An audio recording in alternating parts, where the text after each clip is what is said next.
참 예수님, 네, 오늘 벌써 29번째 시간이네요.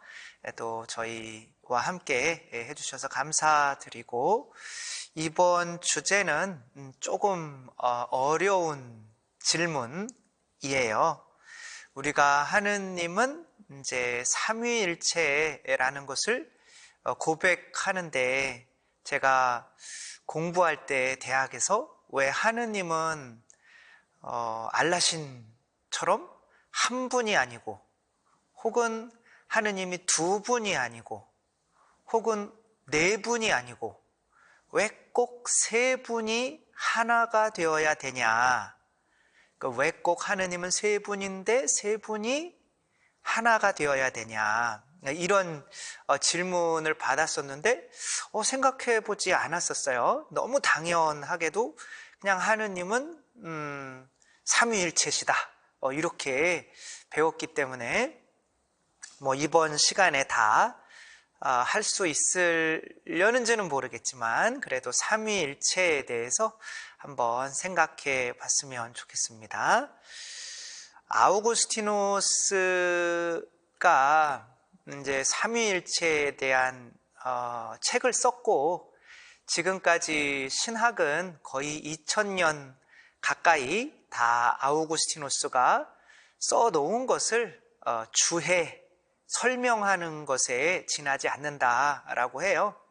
아우구스티누스 성인은 굉장히 삼위일체에 대해서 고민을 하다가 어떻게 세 분이 한 하느님이 되냐, 왜 이렇게 하느님은 어렵냐, 이렇게 머리가 다 빠져가면서 고민을 하다가 머리를 잠깐 식히려고 바닷가에 나왔었는데, 그 바닷가에서 유명한 얘기죠. 어떤 아이가 조가비로 바닷물을 자꾸 어디다가 퍼 담고 있는 거죠. 그래서 뭐 하고 있니? 그랬더니 제가 파놓은 이 구덩이에 이 조가비로 바닷물을 다 채워 넣으려고 그러고 있습니다. 이렇게 얘기하니까 이 멍청한 아이야, 어떻게 그 조가비로 저 큰 바다의 물들을 다 그 조그만 구덩이로 다 퍼넣으려고 하냐, 이렇게 얘기했더니 당신이 멍청이지요. 어떻게 인간의 머리로 인간을 창조하신 하느님을 이해하려고 하냐, 그리고 다 이해 못한다고 그래서 왜 이렇게 절망하고 있냐, 그리고 사라져 버렸다고 해요. 그 어린 아이가 이제 아기 예수님이었다, 이런 거죠. 이제 개미가 인간을 이해할 수가 없죠. 인간이 왜 저렇게 행동하는지, 개도 고양이도 인간이 왜 이렇게 행동하는지 이해할 수가 없죠. 자기와 함께 있어주면 좋겠지만 일도 나가고 막 하면서 보이지 않을 때가 굉장히 많죠. 그런데 개나 고양이 혹은 개미와 인간 그 사이보다도 실제로 하느님과 인간 사이가 더 멀어요. 왜냐하면 하느님은 인간을 만드시고 창조하실 수 있는 능력이 있지만 인간은 개미 한 마리 못 만들어요. 어떤 그런 능력 면에서 인간이 하느님이 삼위일체이시다라는 것을 이해하려고 하는 것 자체가 무리다라는 식으로 잘못 해석하고 있어요. 근데 이제 이 이야기는 실제로 인간이 머리가 이 조그만 모래 웅덩이만 하지만 거기다 바닷물을 이렇게 넣고 조가비도 넣고 불가사리도 넣고 하면 작은 바다가 되잖아요. 하느님을 완전히 이해할 수는 없지만 어느 정도 짠 바다 조금은 그거를 만들 수가 있다는 거죠. 그래서 애초에 삼위일체를 이해하기 어려운 거니까 우리는 포기해야 된다, 이렇게 하면 안 돼요. 우리 신학이라고 하는데 그 신학은 실제로 삼위일체밖에 없어요. 그리고 하느님께서 삼위일체이신 가장 큰 이유는 하느님이 삼위일체가 아니시면 사랑이 아니고, 사랑이 아니시면 모든 거는 부부가 사랑해서 자녀가 태어나듯이 사랑이 아니면 이 온 우주도 존재할 수 없고 인간도 태어날 수 없다는 거죠. 어떤 유튜브에서 뭐 이런 이야기를 보았는데, 결혼 5년 차 이혼 위기이래요. 결혼 5년 차 이혼 위기에 이 부부가 아기를 낳을 때부터, 아기를 임신했을 때부터 이제 각방을 쓰게 되면서 서로 좀 멀어진 거죠. 대화도 끊기고, 말은 또 안 하지만 서로 또 뭐 일찍 돌아와서 뭐 아기도 봐주고 뭐 그런 게 좀 있어야 되겠지만, 뭐 또 서로 굉장히 또 아쉬운 면들이 있으면서 이렇게 살 필요가 있나, 이혼 위기에 이혼할까 말까 하는 이 부부가, 남편이 이제 어느 날 퇴근을 하고 있는데 이 지하철을 올라오다가 그 지하철에서 떨이에요, 떨이, 이렇게 하는 할머니의 이제 목소리를 들은 거죠. 근데 이제 할머니가 귤을 팔고 있었는데 귤이 이제 떨이다. 그래서 뭐 어머님도 생각이 나고, 그래서 귤을 이제 사와서 식탁 위에다가 이제 올려놓고 이제 자기는 이제 씻으러 들어간 거죠. 근데 씻고 나왔더니 귤이 몇 개 없어진 거예요. 부인이 그 귤을 몇 개 이제 가져간 거죠. 그래가지고 근데 그때 생각났던 게 자기 아내가 그렇게 좋아하던 게 귤이었대요. 근데 살아가다가 보니까 내 아내가 뭘 좋아하는지를 잊어버렸던 거죠. 그래서 다음 날도 오다가 또 그 할머니한테 귤을 또 사가지고 또 식탁에 올려놓고 씻고 났더니 이제 그렇게 얘기하는 거예요. 귤 참 맛있다.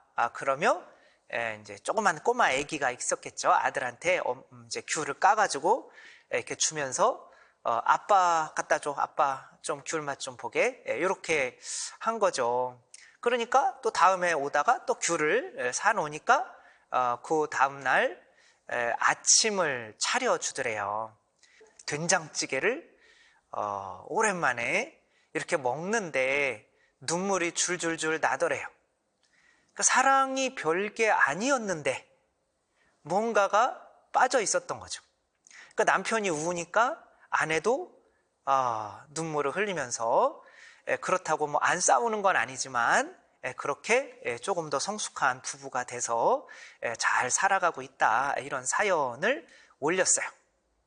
자, 사랑이라는 것이 되려면 남자 여자 둘만 있으면 될까요? 거기에 귤이라고 하는 매개체가 있어야 되잖아요. 그래서 남자 여자 그리고 이 선물, 중간에 오고 가는 이 선물, 귤도 있어야 되고 또 된장찌개도 끓여줘야 되고, 이 중간에 왔다 갔다 하는 게 바로 성령인 거죠. 선물, 성령님은 선물이고 사랑인 거죠. 그러니까 남자가 하느님 아버지라고 하면 여자는 이제 성자라고 할 수가 있고, 하느님 아버지께서 예수님이 세례 받으실 때 하늘에서 뭘 선물로 주셨죠? 성령이 뭐 모양으로 내려오셨죠? 비둘기 모양으로 이렇게 내려오셨죠. 예수님은 돌아가실 때 아버지 제 무엇을 당신께 맡깁니다, 이렇게 말씀을 하셨죠.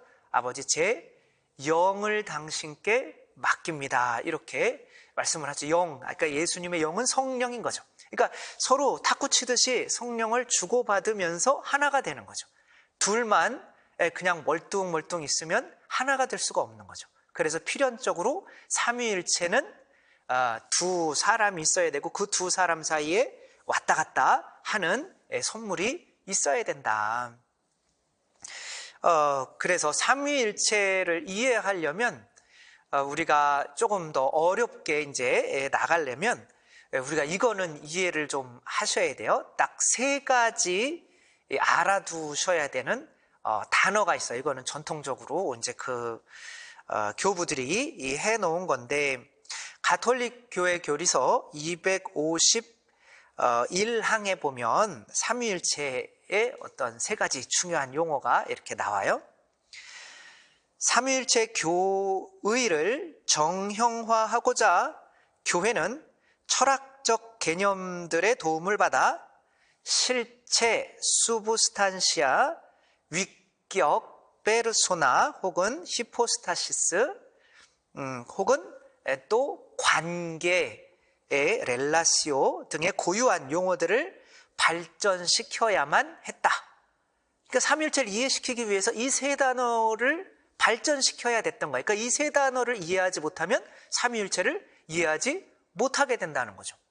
우리가 삼위일체를 할 때 하느님은 성부, 성자, 성령 몇 분이세요? 세 분이죠. 그렇죠?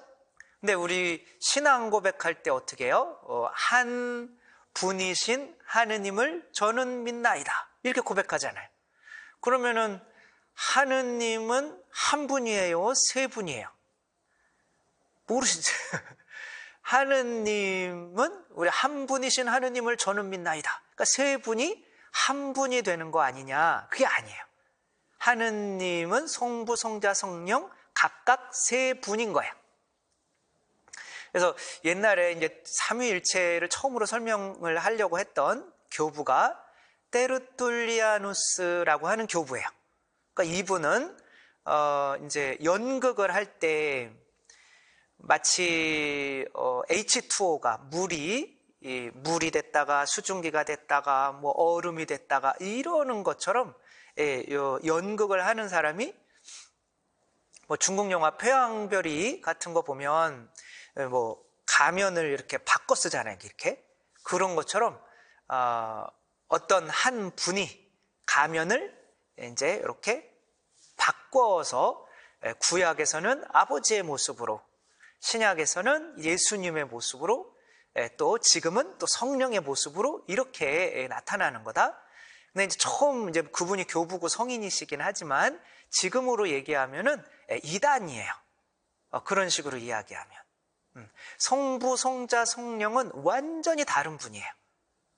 그래서 예수님께서 아버지께 죽기까지 순종하시고, 또 성령님이 또 예수님이나 아버님이 서로 그 성령님을 보내지만 성령님도 그냥 선물이기는 하지만 하나의 인격체로서 아버지나 예수님께 가기 싫으면 안 가면 되는 거예요. 근데 각자가 자유를 가지고 있고 각자의 소명이 다른, 서로 다른 세 분인 거예요.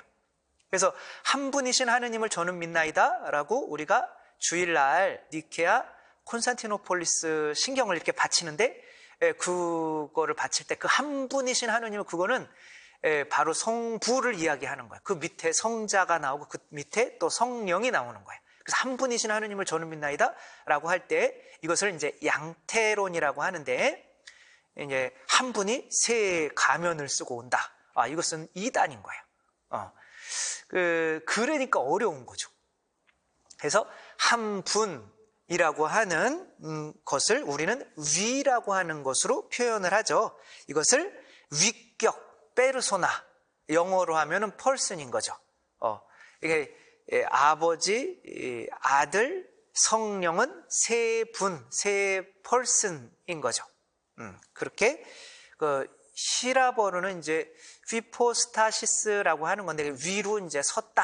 뭐 아무튼 뭐 그런 건데 그게 한자로 와가지고 설립자에다가 사람인자 쓴 위. 그래서 위격이다 이렇게 표현을 한 거죠. 근데 위라는 말을 써버렸기 때문에 우리나라에 남은 말이 뭐냐면 분이라는 말이 남았어요. 그래서 굉장히 오용을 해요. 그러니까 삼위일체인데 하느님은 한 분이래요. 삼위라는 거 뜻 자체가 세 분이라는 뜻이에요. 일체, 세 분이 한 하느님이 된다. 이게 삼위일체예요. 왜 이렇게 어렵냐? 라고 하지만 부부는 한 몸이에요? 아니에요? 그러면 남편과 아내는 몇 분이에요? 한 분이죠. 그렇게 대답하면 안 되는 거죠. 둘이잖아요. 서로 다른 둘이잖아요. 적어도. 그 안에 근데 왔다 갔다 하는 귤과 같은 이 선물이 들어있어야 되는 거죠. 그래서 그리고 한 분이 이제 수부스탄시아 실체라고 하는 건 뭐냐면 이제 뭐 나뚜라라고도 하는데 나뚜라 디비나 라고도 하는데 이거를 신성이라고 해요. 인간 각자마다 뭐가 있어요? 인성이라는 게 있죠. 인간 각자마다 인성이 없으면은 사람이 아닌 거예요. 근데 인성이 하느님은 인성이 아니라 뭐죠? 신성이 있으신 거죠. 그러니까 그 신성이 몇 개여야 되는 거죠? 하느님은 한 하느님이어야 되니까 신성이 하나여야 되는 거죠. 그럼 우리가 성부, 성자, 성령이 뭘 서로 주고받는지를 알게 되는 거죠. 그건 바로 신성인 거죠. 그게 관계인 거예요. 그래서 관계가 일어날 수밖에 없는 거죠. 여러분들이 이제 그림 같은 데나 이런 것을 볼 때 거기에 예수님 막 계시고 또 그 옆에 또 예수님의 아버지처럼 좀 닮았지만 한 3, 40살은 나이가 들어 보이시는 또 성부가 계시고 또 비둘기 막 날아다니고 이런 그림은 신학적으로 볼 때는 이단입니다. 왜냐하면 우리가 그렇게 성부, 성자, 성령이 동시에 보이게 되면 각자 안에 신성이 들어가 있는 거예요. 그러니까 신성이 들어가 있으면 서로 뭘 할 필요가 없어지느냐면 관계를 맺을 필요가 없어져요. 관계라고 하는 거는 내가 주고받는 거잖아요. 그래서 만약에 아내가 돈이 어마어마하게 많아요. 그럼 남편이 굳이 나가서 밖에서 죽도록 돈 벌어가지고 아내한테 갖다 줄 필요가 없잖아요. 아무리 갖다 줘도 이거는 세 발의 피밖에 안 된다. 그러면 서로 관계가 안 일어날 거 아니에요. 그러니까 남편이 귤 갖다 주고 아내가 된장찌개 해주고 이 해줄 수 있는 내가 나에게 부족한 거 비어있는 면이 있어야 되는데 그래서 관계가 일어나려면 이걸 이제 케노시스라고 해요. 어려운 말로 이제 히라보로 비움 내가 모든 걸 가졌지만 내가 비워지고 예수님이 세상에 오셨는데 이거를 그냥 보고 있지 못해서 아버님이 또 자신을 비우시고 세례 받으실 때 성령을 내려주시고 또 그러니까 또 아버지가 아무것도 안 가지고 있으니까 그 성령 안에 이제 신성이 있는 거죠. 아드님이 십자가에서 이 아버지가 아무것도 안 가지고 있으면 안 되지 그러며 또 아드님이 십자가에서 제 영을 당신의 손에 맡깁니다. 이렇게 당신 자신을 비우시는 거예요. 그게 피 흘림인 거죠. 그러니까 서로의 피 흘림을 통해서 둘이 완전히 하나가 되는 거죠. 이게 삼위일체라고 할 수 있죠. 근데 이제 이 삼위일체를 통해서 그러니까 부부가 오헨리 단편 소설에 이런 내용이 있죠. 부부가 남편이 돈이 없었는데 아내를 위해서 빚을 이제 시계를 팔아서 빚을 샀죠. 근데 이제 아내는 또 남편을 위해서 머리카락을 잘라서 이제 시계줄을 샀죠. 그렇게 하면 누가 태어나겠어요?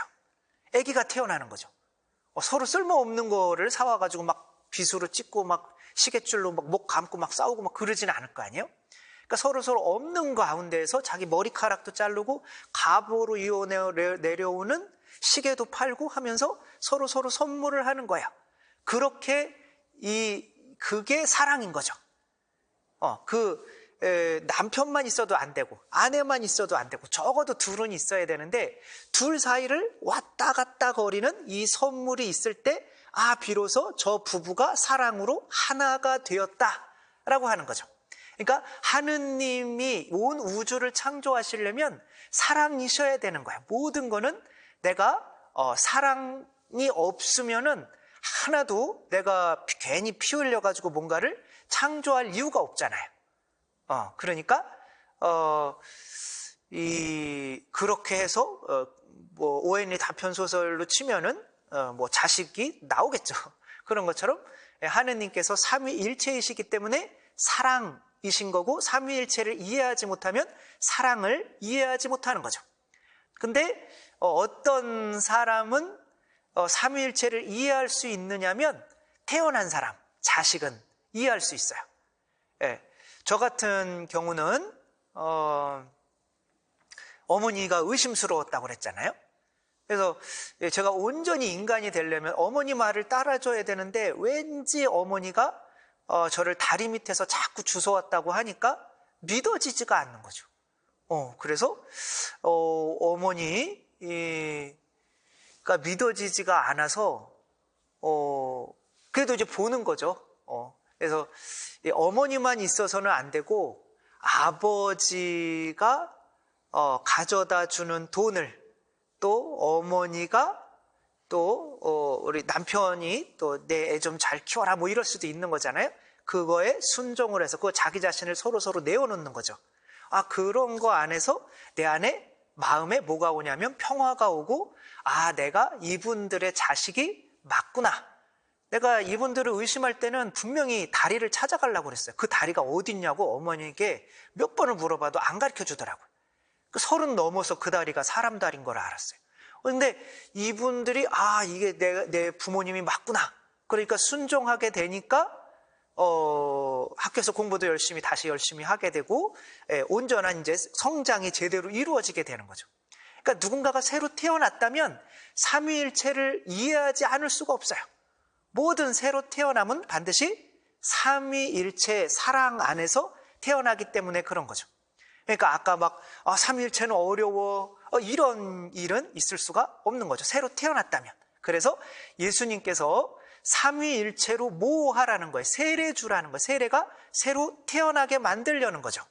그래서 마태복음 28장 18절에서 20절에 보면, 나는 하늘과 땅의 모든 권한을 받았다. 그러므로 너희는 가서 모든 민족들을 제자로 삼아 아버지와 아들과 성령 이 삼위일체의 이름으로 세례를 주고 내가 너희에게 명령한 모든 것을 가르쳐 지키게 하여라. 보라, 내가 세상 끝날까지 언제나 너희와 함께 있겠다.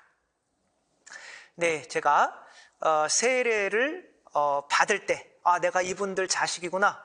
제가 세례를 받을 때 내가 이분들 자식이구나 라고 느낄 때 그냥 예수님이 피 흘린 것만이 아니라 하느님으로부터 예수님이 파견받으셨고, 그래서 성령님을 받으셨고, 또 예수님이 또 아버지께 제 영을 당신의 손에 맡깁니다. 이렇게 삼위일체 가운데서 내려오는 이 피로 내가 믿음을, 이분들이 내 부모님 맞구나, 내가 아버지라고 할 수 있구나, 어머니라고 할 수 있구나, 이런 걸 통해서 삼위일체를 이해하게 된 거죠. 우리 모두 하느님의 자녀로 새로 태어났다면 삼위일체는 어려운 게 아니라는 거, 사랑이 삼위일체이기 때문에 우리 삼위일체 잘 이해하고 서로 사랑할 수 있는 우리가 되었으면 좋겠습니다. 네, 오늘도 잘 들어주셔서 감사합니다.